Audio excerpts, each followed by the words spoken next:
बिस्मिल्लाहिर्रहमानिर्रहीम। अस्सलाम वालेकुम डियर व्यूअर्स।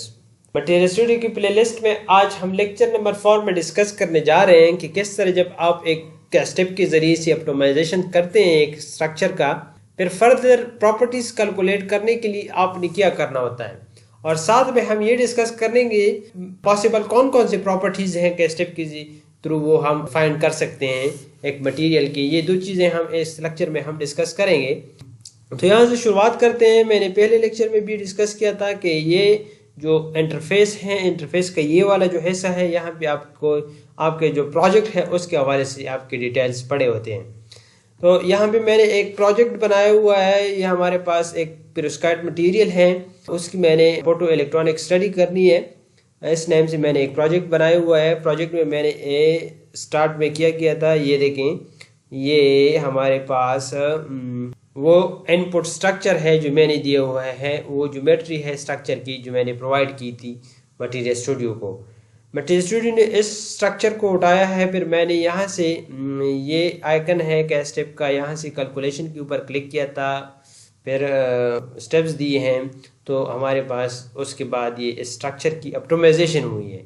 ऑप्टिमाइजेशन की वजह से जब ये मैंने ये पाथ फॉलो की है, हमारे पास यहाँ पे एक फोल्डर क्रिएट हुआ है। इस फोल्डर का नाम है ये मटेरियल, और इस मटेरियल में जो है इसकी कैस्टेप के थ्रू, ये देखें कैस्टेप के थ्रू किया हुआ है ज्योमेट्री ऑप्टिमाइजेशन, शॉर्टकट में लिखा हुआ है। तो ये वाली जो फाइल है ये ज्योमेट्री ऑप्टिमाइजेशन के हवाले से है। किस चीज़ की? इस इनपुट ये जो मटेरियल हमने प्रोवाइड की। स्टार्ट में जो फर्स्ट फाइल है, इस फाइल में वो सारे इंफॉर्मेशन, वो सारे पैरामीटर्स जो मैंने प्रोवाइड की हैं मटेरियल स्टूडियो को कि ये वाले पैरामीटर्स उठा लें, इस पैरामीटर्स के ज़रिए से ज्योमेट्री ऑप्टिमाइजेशन कर दें। तो ये हमारे पास वो इंफॉर्मेशन इस फाइल में मौजूद है। ये सेकंड नंबर जो फाइल है, ये हमारे पास जो हमारा स्ट्रक्चर है, जो हमारा मटेरियल है, उसकी फाइल है। और ये आउटपुट फाइल है, मतलब ये ऑप्टिमाइज स्ट्रक्चर है हमारे पास। इसके बाद ये जो है ये इस स्ट्रक्चर की आउटपुट फाइल्स हैं, ठीक है।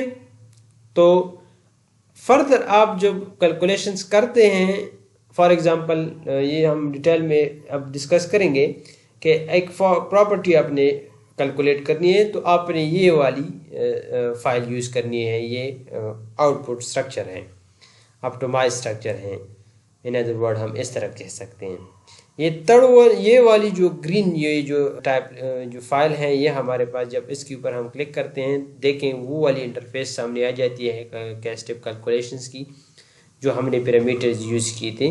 तो ये इस वजह से आ जाती है कि अगर आपने फर्दर कैलकुलेशंस करनी है तो ये वो पुराने पैरामीटर्स जो हमने यूज़ किए हैं वो यहाँ पे मेंशन है।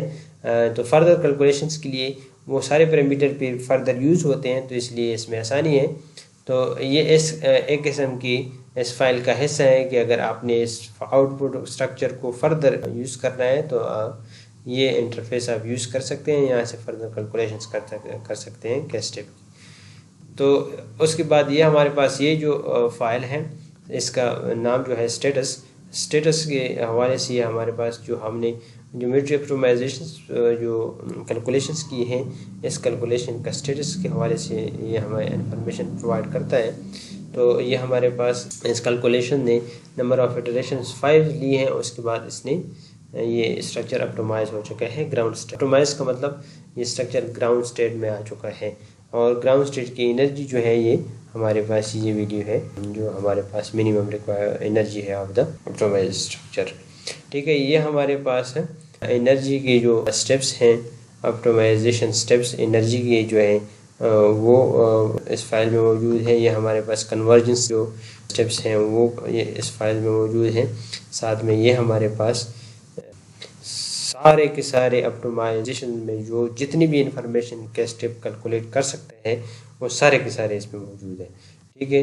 और ये हमारे पास इस फाइल के लिए ये जो इंफॉर्मेशन की जो फाइल है, इसके लिए ये जो रेफरेंस यूज़ की जाते हैं, जिन्होंने मटेरियल स्टूडियो बनाई है उनके रेफरेंस इसमें यहाँ से आपको डायरेक्टली इन लोगों ने एक फ़ाइल दी है। अगर आपने कहीं पे ये इंफॉर्मेशन डालने हैं तो ये या आप ये रेफरेंसेस यूज़ कर सकते हैं, ठीक है।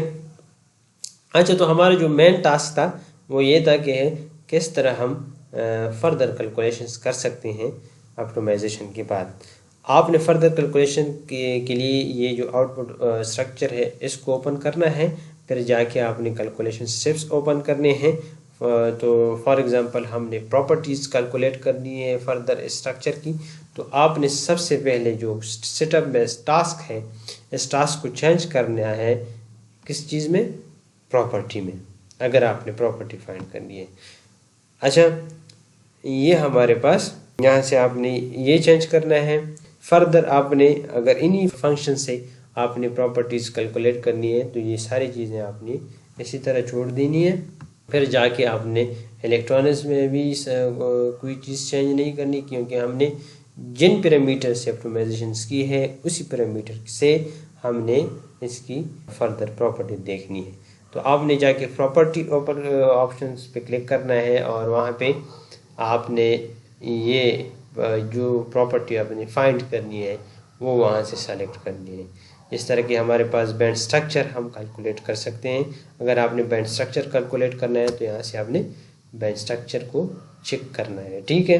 साथ में हम कैश स्टेप के ज़रिए से कोर लेवल स्पेक्ट्रोस्कोपी कैलकुलेट कर सकते हैं, मटेरियल की डेंसिटी ऑफ स्टेट कर सकते हैं, इलेक्ट्रॉन डेंसिटी डिफरेंस कर सकते हैं, इलेक्ट्रॉन लोकलाइजेशन फंक्शंस कर सकते हैं, और इलेक्ट्रॉन एक्साइटेशंस फाइंड कर सकते हैं, एनएमआर कर सकते हैं, optical properties of the material find कर सकते हैं, ऑर्बिटल्स फाइंड कर सकते हैं, ठीक है, और पोनॉन्स कैलकुलेशन कर सकते हैं, पोलराइजेबिलिटी, आईआर और रामन स्पेक्ट्रा ये चीज़ें फाइंड कर सकते हैं, पॉपुलेशन एनालिसिस, स्ट्रेस, ये सारे प्रॉपर्टीज़ हम मटेरियल के थ्रू कैश स्टेप फाइंड कर सकते हैं, ठीक है। अच्छा, अगर फॉर एग्जांपल हम बैंड स्ट्रक्चर कैलकुलेट करते हैं तो बैंड स्ट्रक्चर के ऊपर आपने सिर्फ क्लिक करना है, ठीक है। ये हमारे पास बैंड स्ट्रक्चर के लिए आपने एनर्जी रेंज जो प्रोवाइड करनी हो वो यहाँ से आप कर सकते हैं कि पॉइंट्स कितने लेने हैं सिर्फ बैंड स्ट्रक्चर के लिए, वो यहाँ से आप चेंज कर सकते हैं। सेपरेशंस जो है मिकदार है वो आप यहाँ से सेपरेशंस की वैल्यू दे सकते हैं। मोर के ऑप्शन में जाके आपने अगर फंक्शन चेंज करना हो सिर्फ बैंड स्ट्रक्चर के लिए, वो यहाँ से आप फंक्शन भी और बैंड एनर्जी टॉलरेंस भी यहाँ से आप चेंज कर सकते हैं, ठीक है। तो हमने एज इट इज़ जो ऑप्टिमाइजेशन पैरामीटर यूज़ की हैं उन्हीं पैरामीटर के साथ बैंड स्ट्रक्चर फाइंड करना है। तो जाके हमने कंट्रोल जॉब ऊपर जाके अगर आपने यहाँ से आप कोर्स बढ़ा और कम कर सकते हैं। तो we just want to calculate band structure with the same parameters, so हम सेम पैरामीटर को यूज़ करके रन के ऊपर क्लिक करेंगे। रन के बाद हमारे पास आप लोग यहाँ से देख सकते हैं उसी फोल्डर में एक दूसरा फोल्डर बन गया है जिसका नाम है कैश स्टेप प्रॉपर्टीज़। तो इस फोल्डर में इसका मतलब ये है कि इस फोल्डर में वो कैश स्टेप के ज़रिए से एक प्रॉपर्टी की गई है, मटेरियल की प्रॉपर्टी है, और कौन सी प्रॉपर्टी है, बैंड स्ट्रक्चर, ठीक है। फर्दर जब ये जो कैलकुलेट हो जाती हैं तो हमने पिछले लेक्चर्स में भी डिस्कस किया था, इसके कुछ और फाइल्स बन जाते हैं आउटपुट फाइल्स, फिर उसको हमने अच्छी तरह से एनालिसिस भी किया था, और हमने ओरिजिन में किस तरह फिर प्लॉट की जाती है उसको भी हमने डिस्कस किया था। तो फर्दर एनालिसिस के लिए, फर्दर इन चीज़ों को समझने के लिए अच्छी तरीके से, तो आप पिछली जो हमारी प्लेलिस्ट में वीडियोस पढ़ी हैं, जो लेक्चर्स हैं, उनको आप देख लें, वहाँ से आप लोग अच्छी तरह से सीख सकते हैं, ठीक है। Thank you so much for watching, and आप लोग मेरे साथ रहें। इंशाल्लाह मैं कोशिश करूँगा कि जितनी भी पॉसिबल इंफॉर्मेशन मैं आप लोगों के साथ शेयर कर सकता हूँ मैं इंशाल्लाह प्रोवाइड कर दूँ। अगर आप लोगों की कुछ क्वेश्चंस हैं तो आप लोग मुझसे रब्ता भी कर सकते हैं।